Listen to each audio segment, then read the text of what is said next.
ஒளிபரப்ப உதவுபவர்கள் Thomas Veronica குடும்பத்தினர், சென்னை.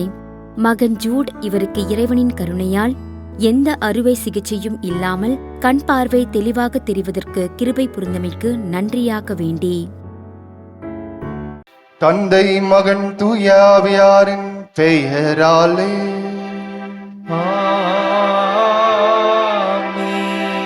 நம் ஆண்டவராகிய இயேசு கிறிஸ்துவின் அருளும் கடவுளின் அன்பும் தூய ஆவியானவரின் நட்புறவும் உங்கள் அனைவரோடும் இருப்பதாக. உம்மான்மாவோடும் இருப்பதாக.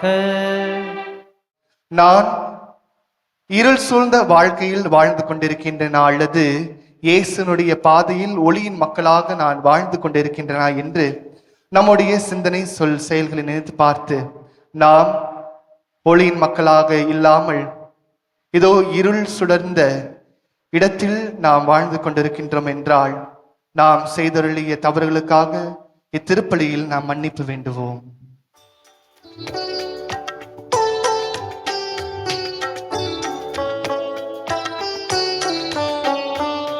நம்பி வந்தேன் இயேசுவே, என்னை குணப்படுத்தும். நம்பி வந்தேன் இயேசுவே, என்னை குணப்படுத்தும். எனது நலமே எண்ணி வாழ்ந்து பாவம் செய்தேன் இயேசுவே. நம்பி வந்தேன் இயேசுவே, என்னை குணப்படுத்தும். வழியும் மொழியும் நீரே என்னும் உண்மை மறந்து போகிறேன். நம்பி வந்தேன் இயேசுவே, என்னை குணப்படுத்தும். நம்பி வந்தேன் இயேசுவே, என்னை குணப்படுத்தும். எல்லாம் வல்ல இறைவன் நம்மீது இரக்கம் வைத்து நம் பாவங்களை மன்னித்து நம்மை நிலை வாழ்வுக்கு அழைத்து செல்வாராக. ஆமென். மன்றாடுவோமாக. இறைவா, சொல்லற்கரிய உமது அருளாலும் எல்லா ஆசிகளாலும் நாங்கள் செல்வராக்கப்பட்டுள்ளோம். இவ்வாறு பழமையிலிருந்து நாங்கள் புதுமைக்கு மாறுவதன் வழியாக விண்ணரசின் மாட்சிக்கு எங்களையே தயார் செய்வோமாக. எங்கள் ஆண்டவராகிய இயேசு கிறிஸ்து வழியாக உம்மை மன்றாடுகின்றோம். ஆமென். இறைவாக்கினர் தானியேல் நூலிலிருந்து வாசகம். அதிகாரம் 2, இறை வார்த்தைகள் 41 முதல் 62 முடிய. அந்நாட்களில் இஸ்ராயேல் மக்கள் கூட்டம் சூசன்னாவுக்கு சாவு தீர்ப்பிட்டது. அப்பொழுது சூசன்னா உரத்த குரலில் கதறி, என்றுமுள்ள இறைவா, மறைவானவற்றை நீர் அறிகிறீர். நிகழும் முன்பே எல்லாம் உமக்கு தெரியும். இவர்கள் எனக்கு எதிராக பொய் சான்று சொல்லியுள்ளனர் என்பதும் உமக்கு தெரியும். இவர்கள் என் மீது சாட்டிய குற்றம் எதுவும் நான் செய்தறியேன். ஆயினும் இதோ நான் சாக வேண்டியிருக்கிறதே என்று சொன்னார்.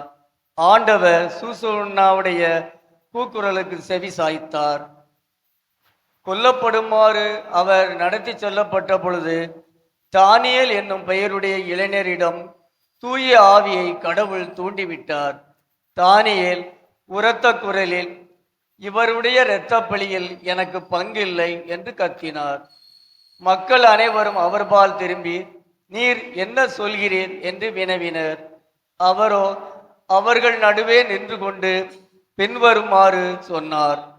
இஸ்ராயேல் மக்களை, வழக்கை ஆராயாமலும் உண்மையை அறிந்து கொள்ளாமலும் இஸ்ராயேல் மகள் ஒருத்தியை தீர்ப்பிட துணிந்து விட்டீர்களே. அந்த அளவுக்கு நீங்கள் அறிவியலிகளா? நீதி வழங்கும் இடத்திற்கு திரும்பி போங்கள். இம்மனிதர்கள் இவருக்கு எதிராக பொய் சான்று சொல்லியிருக்கிறார்கள் என்றார். எனவே மக்கள் எல்லோரும் விரைவாக திரும்பி வந்தார்கள். மற்ற மூப்பர்கள் தானியேலிடம், நீர் வந்து எங்கள் நடுவே அமர்ந்து எங்களுக்கு விரிவாய் விளக்கி காட்டும். ஏனெனில் மூப்பருக்குரிய சிறப்பை கடவுள் உமக்கு அளித்துள்ளார் என்று வேண்டிக் கொண்டார்கள். அப்பொழுது தானியேல், இவர்களை தனித்தனியே பிரித்து தொலைவில் வையுங்கள், நான் இவர்களை வினவுவேன் என்றார்.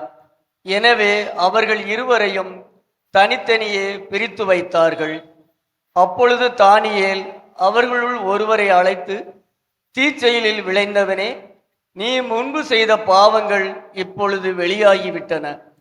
மாசற்றவர்களையும் நீதிமான்களையும் சாவுக்கு உள்ளாக்காதே என்று ஆண்டவர் சொல்லியிருந்தும் நீ முறைகேடாக தீர்ப்புகள் வழங்கி மாசற்றவர்களை தண்டித்து குற்றவாளிகளை விடுவித்துள்ளாய். இதோ நீ உண்மையிலேயே சூசன்னாவை பார்த்திருந்தால் எந்த மரத்தடியில் அவர்கள் கூடியிருக்க கண்டாய் சொல் என்று கேட்டார். அதற்கு அவர், விழா மரத்தடியில் என்றார். அதற்கு தானியேல், நீ நன்றாக போய் சொல்கிறாய், அது உன் தலைமையிலே விழும். ஏனெனில் கடவுளின் தூதர் ஏற்கனவே இறைவனிடமிருந்து தீர்ப்பை பெற்றுவிட்டார். அவர் உன்னை இரண்டாக வெட்டி பிளப்பார் என்றார். பின் அவரை அனுப்பிவிட்டு மற்றவரை தம்மிடம் அழைத்து வருமாறு பணித்தார். அவரை நோக்கி, நீ யூதாவுக்கல்ல, கானானுக்கு பிறந்தவன். அழகு உன்னை மயக்கிவிட்டது, காமம் உன்னை நெறி தவற செய்துவிட்டது. நீங்கள் இருவரும் இஸ்ரேல் மகளிரை இவ்வாறே நடத்தி வந்திருக்கிறீர்கள். அவர்கள் அச்சத்தால் உங்களுக்கு இணங்கி வந்திருக்கிறார்கள். ஆனால் யூதாவின் மகளாய இவரால் உங்கள் தீச்செயலை பொறுத்து கொள்ள முடியவில்லை. இதோ எந்த மரத்தடியில் சேர்ந்திருக்கும் பொழுது நீ இவர்களை பிடித்தாய் சொல் என்றார். அவரோ, கர்வாலி மரத்தடியில் என்றார். தானியேல் அவரிடம், நீனும் நன்றாக போய் சொல்கிறாய், அது உன் தலைமையிலேயே விழும். ஏனெனில் உன்னை இருக்கூறாக வெட்டவும் இவ்வாறு உங்கள் இருவரையும் அழித்தொழிக்கவும் கடவுளின் தூதர் வாளுடன் காத்து கொண்டிருக்கிறார் என்றார். உடனே மக்கள் கூட்டம் முழுவதும் உரத்த குரல் எழுப்பி தம்மில் நம்பிக்கை வைப்போருக்கு மீட்பளிக்கும் கடவுளை போற்றியது. அவர்கள் அந்த முதியோர் இருவருக்கும் எதிராக எழுந்தார்கள். ஏனெனில் அவர்கள் பொய்ச்சான்று சொன்னதை அவர்கள் வாய்மொழியாகவே தானியேல் மெய்ப்பித்திருந்தார். அம்முதியோர் பிறருக்கு செய்ய இருந்த தீங்கை அவர்களுக்கே மக்கள் செய்தார்கள். மோசே சட்டப்படி அவர்களை கொன்றார்கள். இவ்வாறு மாசற்ற சூசன்னா அன்று காப்பாற்றப்பட்டார். ஆண்டவரின் அருள்வாக்கு. இறைவனுக்கு நன்றி. பதிலுரை பாடல். பல்லவி. இருள் பள்ளத்தாக்கில் நடக்க நேர்ந்தாலும் நான் எதற்கும் அஞ்சிடேன். இருள் சூழ் பள்ளத்தாக்கில் நடக்க நேர்ந்தாலும் நான் எதற்கும் அஞ்சிடேன். ஆண்டவரே என் ஆயர், எனக்கு ஏதும் குறையில்லை. பசும்புல் வெளி மீது என்னை அவர் இளைப்பாறச் செய்வார். அமைதியான நீர்நிலைகளுக்கு என்னை அழைத்துச் செல்வார். அவர் எனக்கு புத்துயிர் அளிப்பார். பல்லவி. இருள் சூழ் பள்ளத்தாக்கில் நடக்க நேர்ந்தாலும் நான் எதற்கும் அஞ்சிடேன்.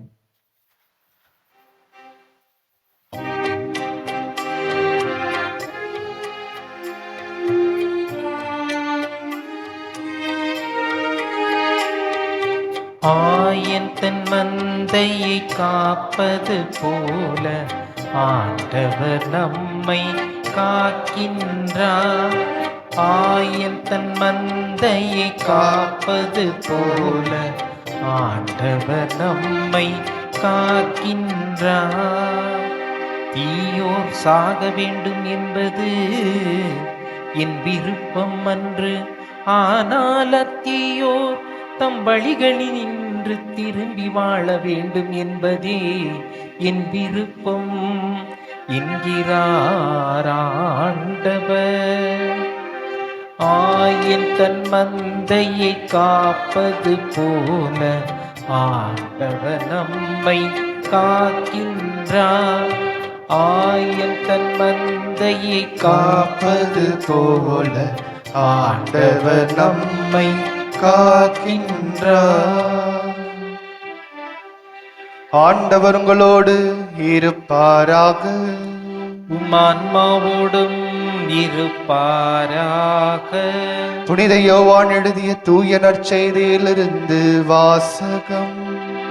ஆண்டவரே, மாட்சி உமக்கே. அதிகாரம் 8, இறை வார்த்தைகள் 12 முதல் 20 முடிய. அக்காலத்தில் இயேசு மக்களை பார்த்து, உலகின் ஒளி நானே. என்னை பின்தொடர்பவர் இருளில் நடக்க மாட்டார், வாழ்வுக்கு வழிகாட்டும் ஒளியை கொண்டிருப்பார் என்றார். பரிசேயர் அவரிடம், உம்மை பற்றி நீரே சான்று பகர்கிறீர், உம் சான்று செல்லாது என்றார். அதற்கு இயேசு, என்னை பற்றி நானே சான்று பகர்ந்தாலும் என் சான்று செல்லும். ஏனெனில் நான் எங்கிருந்து வந்தேன், எங்கு செல்கிறேன் என்பது எனக்கு தெரியும். நான் எங்கிருந்து வருகிறேன், எங்கு செல்கிறேன் என்பது உங்களுக்கு தெரியாது. நீங்கள் உலக போக்கின்படி தீர்ப்பு அளிக்கிறீர்கள். நான் யாருக்கும் தீர்ப்பு அளிப்பதில்லை. ஆனால் நான் தீர்ப்பு வழங்கினால் அத்தீர்ப்பு செல்லும். ஏனெனில் நான் தனியாக தீர்ப்பு வழங்குவதில்லை, என்னை அனுப்பிய தந்தையும் என்னோடு இருக்கிறார்.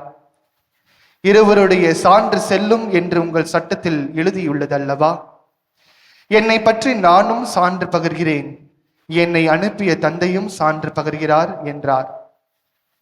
அப்போது அவர்கள், உம் தந்தை எங்கே இருக்கிறார் என்று கேட்டார்கள்.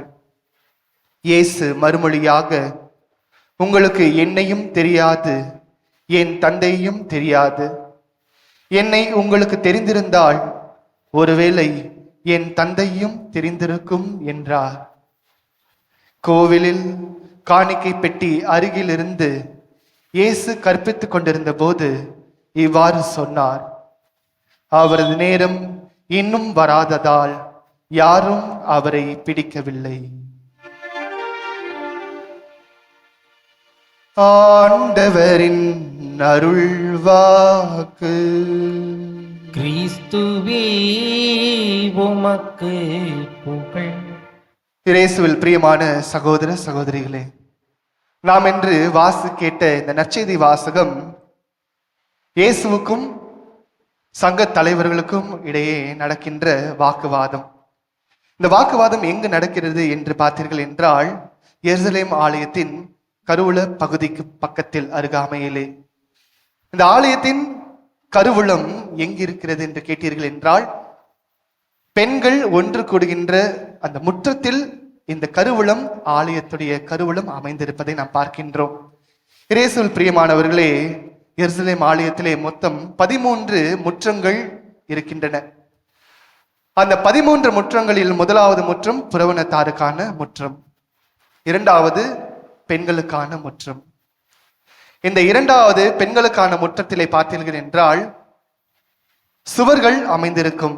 அந்த சுற்றிலும் அமைந்திருக்கின்ற சுவர்களிலே மொத்தம் 13 காணிக்கை பெட்டிகைகள் அங்கு இருப்பதை பார்க்க முடியும். அந்த 13 காணிக்கை பெட்டிகளிலே முதலாவது காணிக்கை பெட்டி, அதில் செலுத்தப்படுகின்ற பணம் எதுக்கு என்று கேட்டீர்கள் என்றால், வரி செலுத்துவார்கள் யூதர்கள். அவர்கள் செலுத்துகின்ற வரியானது அங்கு போடப்படும். அதுதான் முதலாவது பெட்டி. இரண்டாவது பெட்டி தூய்மை சடங்குக்காக பயன்படுத்துகின்ற பெட்டி. தூய்மை சடங்குக்காக இந்த 2 மாடப்புறாக்கள் வாங்குகின்றவர்கள் அதில்தான் அதற்குரிய காணிக்கை பணத்தை செலுத்துவார்கள். இரண்டாவது பெட்டி. முதல் 2 பெட்டிகள் ஆலய வரி செலுத்துவதற்கான பெட்டிகள். அடுத்த 2, 3 மற்றும் 4வது பெட்டிகள் இந்த தூய்மை சடங்குக்காக செலுத்தப்படுகின்ற அந்த பணத்தை போடுகின்ற காணிக்கை பெட்டி. அடுத்ததாவது 5வது பார்த்தீர்கள் என்றால், கண்டிப்பாக நாம் அதற்கான விறகுகள் வாங்க வேண்டும் இல்லைங்களா? அந்த காலத்தில் எல்லாம் காணிக்கை என்பது எரிபலி காணிக்கையாக தான் பார்க்கப்பட்டது. எனவே அந்த வாங்குகின்ற மாடப்புறாக்களை கடவுளுக்கு எரிபலி செலுத்த வேண்டும் என்றால் நமக்கு தேவை நெருப்பு வர வேண்டும் என்றால் அதுக்கு தேவை விறகு. எனவே விறகு வாங்குவதற்காக அதற்காக அவர்கள் செலுத்துகின்ற பணத்தை அவர்கள் 5வது பெட்டியிலே செலுத்துவார்கள். அன்புக்குரியவர்களே, விறகுகள் மட்டும் இருந்தால் போதாது, மாடப்புறா மட்டும் இருந்தால் போதாது. அதற்கான நறுமணம் வரவேற்கின்ற அந்த சாம்பிராணி வாங்க வேண்டும். அதற்கான பணத்தை செலுத்துவதுதான் 6வது காணிக்கை பெட்டி. அடுத்தபடியாக அந்த எரிபலியானது அது செலுத்துகின்ற அந்த பாத்திரம், தங்க பாத்திரம், அதை பராமரிக்க வேண்டும் அல்லவா? அதை பராமரிப்பதற்காக அங்கு வைக்கப்பட்டதுதான் 7வது காணிக்கை பெட்டி. யாரெல்லாம் இந்த காணிக்கை எரிபலியை செலுத்துகின்றார்களோ அவர்கள் எல்லாம் 7வது காணிக்கை பெட்டியிலும் அதற்குரிய பணத்தை அவர்கள் செலுத்த வேண்டும். மீதம் இருக்கின்ற 6 காணிக்கை பெட்டிகளில் மக்கள் தங்களுடைய விருப்பத்திற்கு ஏற்றாற் போல அவர்கள் காணிக்கை செலுத்துவது உண்டு. இப்படிதான் 13 காணிக்கை பெட்டிகள் பெண்களுடைய முற்றத்தில் அவர்களை சூழ்ந்திருக்கின்ற அந்த சுவர்களில் சுற்றிலும் இவ்வாறு அமைக்கப்பட்டிருந்தது. அன்புக்குரியவர்களே, இப்பொழுது சற்று நீங்கள் யோசித்து பாருங்கள். இப்படிப்பட்ட ஒரு இடத்தில்தான் கருவூலத்துக்கு அருகாமையில் இயேசுவும் சங்க தலைவர்களும் வாக்குவாதம் செய்து கொண்டிருக்கின்றார்கள். சும்மாவே ஆலயத்தில் அதிகப்படியான கூட்டம் இருக்கக்கூடும். 13 காணிக்கை பெட்டிகள் இருக்கின்றது என்றால் அங்கு எவ்வளவு கூட்ட நெரிசல் இருக்கும் என்று யோசித்து பாருங்கள். அப்படிப்பட்ட இடத்தில்தான் இயேசு நின்று கொண்டு அங்கு சங்க தலைவர்களிடத்திலே அவர் இவ்வாறு விவாதம் செய்து கொண்டிருக்கின்றார். அன்புக்குரியவர்களே, கூடார திருவிழா முதல் நாளில் ஒளியின் திருவிழா கொண்டாடப்படுவது வழக்கம். மாலையில் ஒளியானது ஏற்றப்படும், மறுநாள் காலையில் அது அணைந்துவிடும். எருசலேம் ஆலயத்திலே இந்த பெண்களின் முற்றத்தில்தான் 4 பெரிய தீபங்கள் ஏற்றப்படும். இந்த 4 தீபங்கள் எரிகின்ற பொழுது அன்புக்குரியவர்களே, எருசலேம் ஆலயம் முழுவதும் மிகவும் வெளிச்சமாக இருக்கும் என்று சொல்லுவார்கள். அந்த 4 தீபங்கள் சுற்றிலும் அந்த எருசலேமில் இருக்கின்ற பெரியவர்கள் அதனை சூழ்ந்து நின்று நடனம் ஆடுவார்களாம். கடவுளுடைய சந்தோஷத்தை அவர்கள் தங்களுள் உணர்ந்து இவ்வாறு நடனம் ஆடுவார்கள் என்று சொல்லுவதை நாம் பார்க்கின்றோம். அன்புக்குரியவர்களே, இப்படிப்பட்ட ஒரு பின்னணியில்தான் இயேசு சொல்கின்றார், இதோ நானே உலகின் ஒளி. அன்புக்குரியவர்களே, மாலையில் ஏற்றி காலையில் அணைந்துவிடும் ஒளி அல்ல இயேசுடைய ஒளி. வெறும் எருசலேம் ஆலயத்திற்கு மட்டும் அந்த தீபமானது வெளிச்சத்தை தந்து கொண்டிருக்கின்றது. அப்படிப்பட்டது அல்ல இயேசுவின் ஒளி. இயேசுவின் ஒளி உலகெங்கும் பிரகாசமாக இருப்பதை அவர் சொல்லுகின்றார். இதோ நானே உலகின் ஒளி என்று அவர் அங்கு சொல்லுகின்றார். அன்புக்குரியவர்கள், எந்த ஒரு மத தலைவர்களும் எந்த ஒரு தலைவர்களும் கூட நானே உலகின் ஒளி என்று இன்று வரையிலும் சொன்னதில்லை, சொல்லவும் முடியவில்லை. ஒரே ஒருவர் தான் சொல்லியிருக்கிறார், அது ஆண்டவர் இயேசு கிறிஸ்து. அன்புக்குரியவர்களை, நானே உலகின் ஒளி என்று சொல்வதற்கு காரணம் என்னவென்றால், ஆண்டவர் நம்ம ஒவ்வொருவரையும் பார்த்து சொல்வது, நீங்கள் ஒவ்வொருவரும் என்னை பின்பற்றுங்கள், என் ஒளியில் நீங்கள் பயணம் செய்யுங்கள் என்று அவர் நம்மை அழைக்கின்றார்.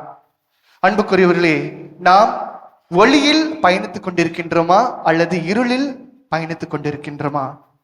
நாம் சிந்தித்து பார்க்க அழைக்கப்படுகின்றோம். இயேசுவில் பிரியமானவர்களே, நாம் ஒவ்வொருவரும் ஒளியின் மக்களாக வாழ்ந்திட வேண்டும் என்றுதான் ஆண்டவர் இயேசு கிறிஸ்து அவருடைய சீடர்களை பார்த்து நம்மை பார்த்தும் சொல்கிறார், இதோ உங்கள் ஒளி மனிதர் முன் ஒளிர்க என்று. ஆண்டவர் இயேசு கிறிஸ்து நானே உலகின் ஒளி என்று மட்டும் சொல்லி நிறுத்தி விடவில்லை. இதோ என் ஒளியில் நீங்கள் பயணம் செய்யுங்கள், அப்பொழுது நீங்களும் அடுத்தவர்களுக்கு, உங்கள் சக மனிதர்களுக்கு ஒளியின் மக்களாக வாழ்வீர்கள் என்று சொல்கிறார். எனவே அன்புக்குரியவர்களே, நாம் அவரின் ஒளியில் மிளிர்வோம், நாமும் ஒளியின் மக்களாக வாழ்வோம். ஆமென்.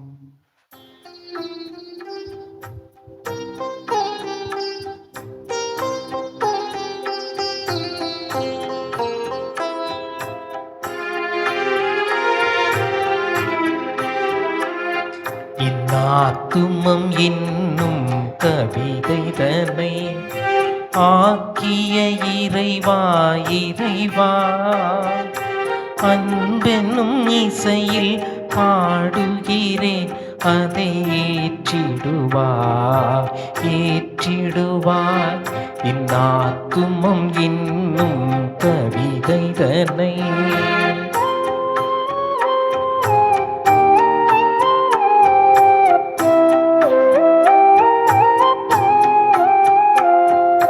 தண்ணீரால் உடலினை கழுவி பின் கண்ணீரால் இதயத்தை கழுவி, கண்ணீரால் உடலினை கழுவி, என் கண்ணீரால் இதயத்தை கழுவி, பன்னீரால் உந்தன் பாதத்தை கழுவி, பரிமள பூக்களை படைக்கின்றேன், படைக்கின்றேன்.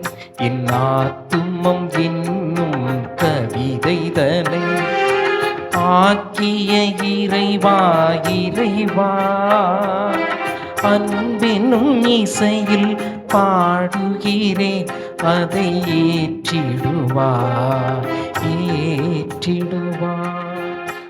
சகோதர சகோதரிகளே, என்னுடையதும் உங்களுடையதுமான இப்பலி எல்லாம் அல்ல தந்தையாக இறைவனுக்கு ஏற்றதாகபடி மன்றாடுங்கள். ஆண்டவர் தமது பெயரின் புகழ்ச்சிக்காகவும் ஆட்சிக்காகவும் நமது நன்மைக்காகவும் புனித திருவை அனைத்து நலனுக்காகவும் நமது கையிலிருந்து இப்பலியை ஏற்றுக்கொள்வாராக.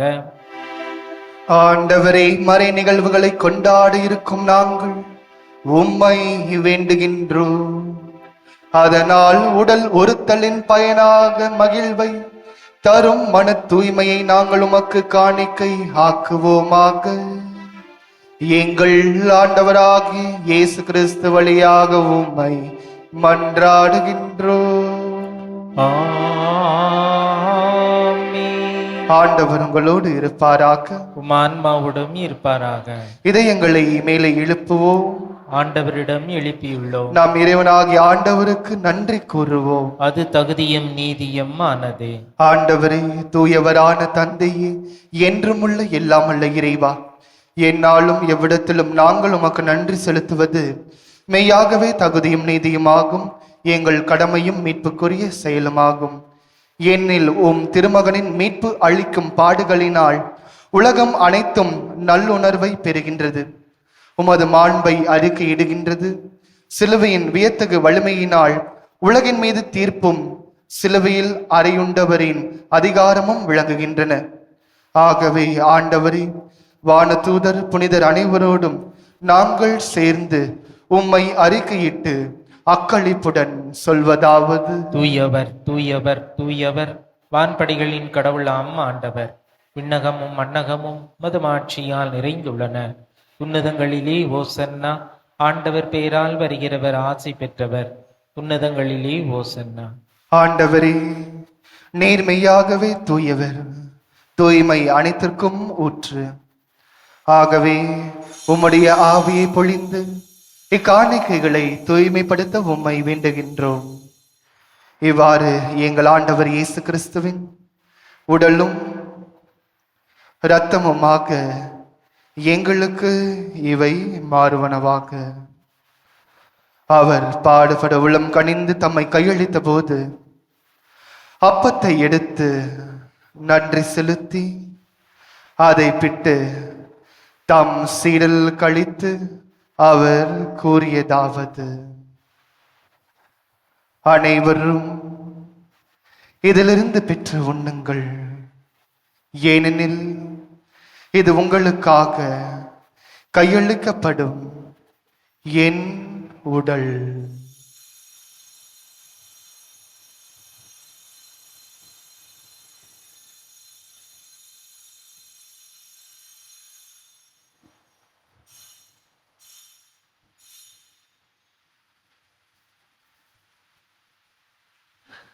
அவ்வண்ணமே இரவு விருந்தை அருந்திய பின் கிண்ணத்தையும் எடுத்து மீண்டும் உமக்கு நன்றி கூறி தம் சீடல் கழித்து அவர் கூறியதாவது: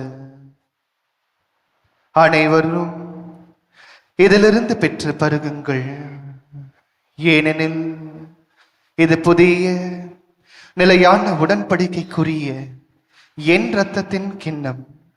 இது பாவ மன்னிப்புக்கென்று உங்களுக்காகவும் பலருக்காகவும் சிந்தப்படும். இதை என் நினைவாக செய்யுங்கள்.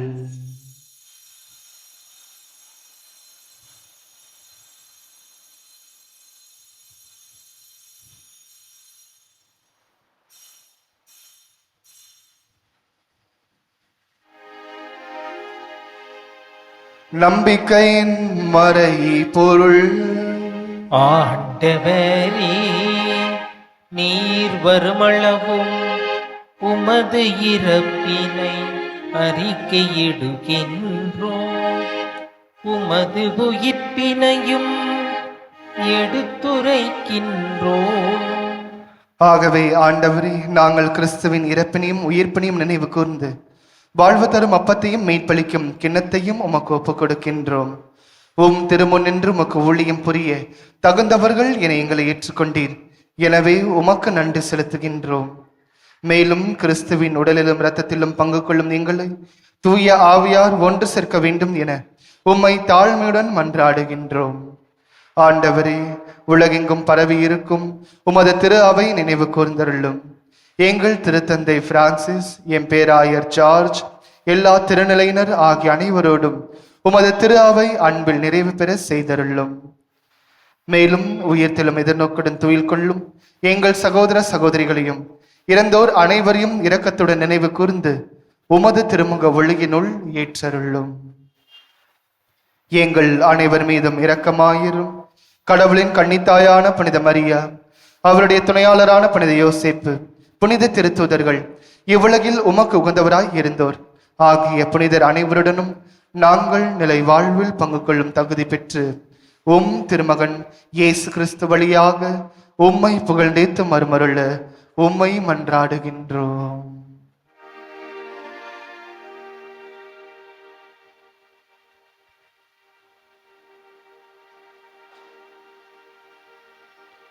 இவர் வழியாக இவரோடு இவரில் எல்லாம் வல்ல இறைவனாகிய தந்தையே, தூய ஆவியாரின் ஒன்றிப்பில் எல்லா புகழும் மாட்சியும் என்றென்றும் உமக்கு உரியதே. ஆமென், ஆமென், ஆமென். மீட்பரின் கட்டளையால் கற்பிக்கப்பட்டு இறை படிப்பினையினால் பயிற்சி பெற்ற நாம் அனைவரும் துணிந்து ஜெபிப்போம். விண்ணுலகில் இருக்கின்ற எங்கள் தந்தையே, உமது பெயர் தூயது என போற்ற பெறுக. உமது ஆட்சி வருக. உமது திருவுளம் விண்ணுலகில் நிறைவேறுவது போல மண்ணுலகிலும் நிறைவேறுக. எங்கள் அன்றாட உணவை இன்று எங்களுக்கு தாரும். எங்களுக்கு எதிராக குற்றம் செய்வோரை நாங்கள் மன்னிப்பது போல எங்கள் குற்றங்களையும் மன்னியும். எங்களை சோதனைக்கு உட்படுத்தாதேயும், தீமையிலிருந்து எங்களை விடுவித்தருளும். ஆண்டவரே, தீமை அனைத்திலும் இருந்தும் எங்களை விடுவித்து எங்கள் வாழ்நாளில் அமைதியை கனிவுடன் அருள உம்மை மன்றாடுகின்றோம். உமது இரக்கத்தின் உதவியால் நாங்கள் பாவத்திலிருந்து எப்போதும் விடுதலை பெற்று யாதொரு கலக்கமும் இன்றி நலமாய் இருப்போமாக. நாங்கள் இது நோக்கி இருக்கும் பேரின்பத்திற்காகவும் எம் மீட்பராக இயேசு கிறிஸ்துவின் வருகைக்காகவும் காத்திருக்கின்றோம். ஏனெனில் ஆட்சியும் வல்லமையும் ஆட்சியும் என்றென்றும் உமதே.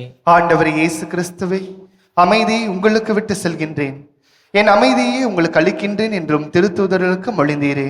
எங்கள் பாவங்களை பாராமல் உமது திரு அவை நம்பிக்கையை கண்ணோக்கி உமது திருவுளத்திற்கேற்ப அதற்கு அமைதியும் ஒற்றுமையும் அளித்தருள்வீராக. என்றென்றும் வாழ்ந்து ஆட்சி செய்கின்றவர் நீரே. ஆமென். ஆண்டவருடைய அமைதி உங்களோடு என்றும் இருப்பதாக. ஆன்மாவுடன் இருப்பதாக. ஒருவருக்கொருவர் அமைதியை பகிர்ந்து கொள்வோம். உலகின் பாவங்களை போக்கும் இறைவனின் செம்மறியே, எங்கள் மேல் இரக்கமாயிரும். உலகின் பாவங்களை போக்கும் இறைவனின் செம்மறியே, எங்கள் மேல் இரக்கமாயிரும். உலகின் பாவங்களை போக்கும் இறைவனின் செம்மறியே, எங்களுக்கு அமைதியை அளித்தருளும். இதோ நம் ஆண்டவராக இயேசு கிறிஸ்து, நானே உலகின் ஒளி என்று சொல்லியவர், நம் ஒவ்வொருவரையும் இவருடைய ஒளியில் வாழ்ந்திட நம்மை அன்போடு அழைக்கின்றார். இவரது அழைப்பை ஏற்று இங்கு வந்திருக்கின்ற நாம் ஒவ்வொருவரும் பேறு பெற்றோர். ஆண்டவரே, நீரின் இல்லத்தில் எழுந்தருள நான் தகுதியற்றவன். ஆனால் ஒரு வார்த்தை மட்டும் சொல்லியருளும், எனது ஆன்மா நலமடையும். மன்றாடுவோமாக. ஆண்டவரே, உம் அருள் அடையாளங்களின் ஆசியால் வலிமை பெற்ற நாங்கள் உம்மை வேண்டுகின்றோம். இவற்றால் நாங்கள் எப்பொழுதும் குற்றங்களிலிருந்து கழுவ பெற்று கிறிஸ்துவை பின்பற்றி உம்மை நோக்கி முன்னேறி வருவோமாக. எங்கள் ஆண்டவராகிய இயேசு கிறிஸ்து வழியாக உம்மை மன்றாடுகின்றோம். ஆண்டவர் உங்களோடு இருப்பாராக. உம் ஆன்மாவோடும் இருப்பாராக. எல்லாம் வல்ல இறைவன் தந்தை, மகன், தூய ஆவியானவர் உங்கள் அனைவரையும் நிறைவாக ஆசீர்வதிப்பாராக. கிறிஸ்துவின் ஒளியில் என்றும் வாழ்ந்திட சென்று வாழுங்கள். வாழ்க்கை பழி தொடரட்டும். இறைவனுக்கு நன்றி. திருப்பலி ஒளிபரப்ப உதவியவர்கள்: தாமஸ் வெரோனிகா குடும்பத்தினர், சென்னை. மகன் ஜூட் இவருக்கு இறைவனின் கருணையால் எந்த அறுவை சிகிச்சையும் இல்லாமல் கண் பார்வை தெளிவாக தெரிவதற்கு கிருபை புரிந்தமைக்கு நன்றியாக வேண்டி